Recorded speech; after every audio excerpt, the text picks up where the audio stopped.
इस पृथ्वी पर बहुत सी ऐसी रहस्यमय चीजें हैं जो इंसान और विज्ञान को चुनौती देते आए हैं। ऐसी रहस्यमय चीजें जिन्हें हम आज तक सिर्फ दंत कथाओं में सुनते आ रहे हैं, लेकिन उनके होने का कोई ठोस प्रमाण आज तक नहीं मिला। इन्हीं रहस्यमय चीजों में से एक है जलपरियां। अगर हम इतिहास खंगाल कर देखें तो हमें ऐसी बहुत सी कहानियां मिलती हैं जो जलपरी के वजूद को सही प्रमाणित करती हैं। हालांकि इसमें कितनी सच्चाई है ये कोई नहीं जानता। तो आइए संग मिलकर चलते हैं ऐसे ही रोमांचक सफर पर, जहां हम जानेंगे कुछ ऐसे ही रहस्यमय सवालों के जवाब।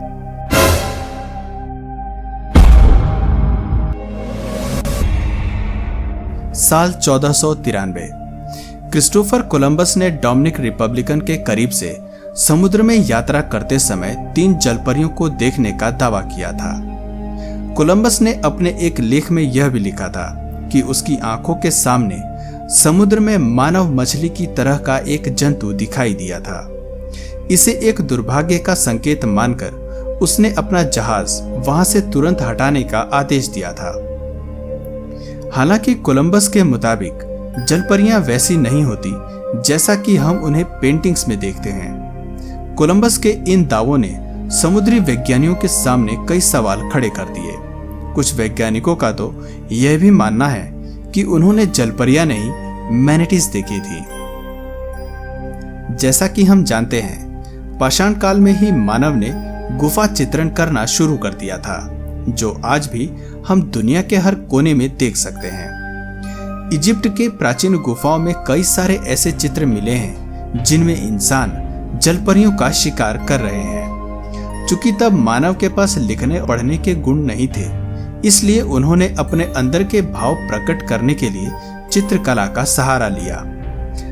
जलपरियों पर यकीन रखने वालों का मानना है कि शिकार ही वह वजह थी जिसकी वजह से जलपरियां इंसानों से छुप कर रहती हैं।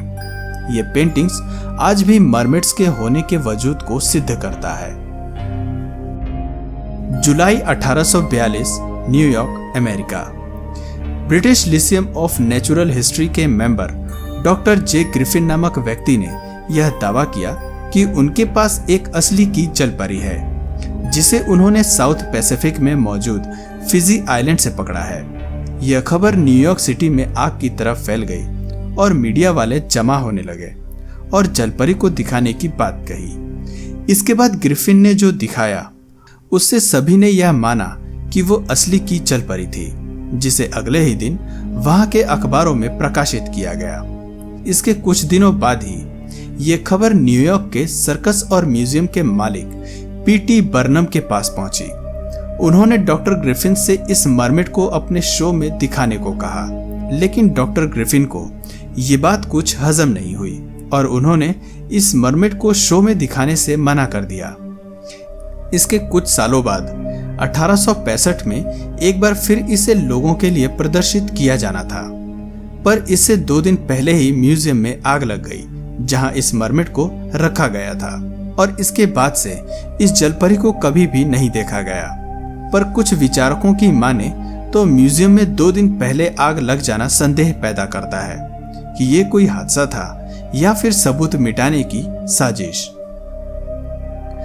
सन 2012 में डिस्कवरी और एनिमल प्लैनेट पर एक डॉक्यूमेंट्री आने वाली थी। इस वीडियो फुटेज में अजीब सा समुद्री जीव कैमरे में नजर आता है, जिसका आधा शरीर इंसान का और आधा मछली जैसा है, जो जलपरियों के अस्तित्व को सिद्ध करता नजर आता है। लेकिन इस शो के आखिर में कुछ सेकंड्स के लिए एक डिस्क्लेमर भी था, जिसमें साफ साफ लिखा था कि यह शो एक साइंस फिक्शन है जो सत्य घटनाओं पर आधारित है। इस डॉक्यूमेंट्री में दिखाए गए NOAA यानी national oceanic and atmospheric administration के वैज्ञानिक पेड आर्टिस्ट थे, क्योंकि NOAA के मुताबिक जलपरियों से संबंधित ऐसी कोई जानकारी उनके हाथ लगी ही नहीं थी और न ही वो वैज्ञानिक NOAA से संबंध रखते हैं। लेकिन उसके बाद से ही सोशल मीडिया पर ऐसी वीडियोस और तस्वीरें सामने आती रही हैं जो हमेशा से जलपरियों के अस्तित्व पर प्रश्न उठाती रही हैं। हालांकि इन सभी तथ्यों को गलत बता हमारी कल्पना है। यहाँ तक कि भारत के पौराणिक कथाओं, महाभारत और रामायण में भी इनका उल्लेख है। तो क्या ये सब सिर्फ हमारी कल्पना की उपज है? मुझे तो नहीं लगता, क्योंकि दुनिया के हर कोने में जलपरियों से संबंधित उल्लेखों और चित्रों का मिलना मात्र एक संयोग नहीं हो सकता। दोस्तों, क्या आप जलपरियों पर विश्वास करते हैं? मुझे कमेंट करके जरूर बताएं। और वीडियो पसंद आया तो प्लीज इसे लाइक करें और अपने फ्रेंड्स और फैमिली के साथ शेयर करें। और यदि आप इस चैनल पर नए हैं और आपको ऐसे ही रोमांचक वीडियो देखना पसंद है तो प्लीज चैनल को सब्सक्राइब करें और बेल नोटिफिकेशन आइकन को ऑन करें, ताकि हमारे आने वाले वीडियोस आप मिस ना करें। आज की वीडियो में इतना ही। तब तक के लिए नमस्कार।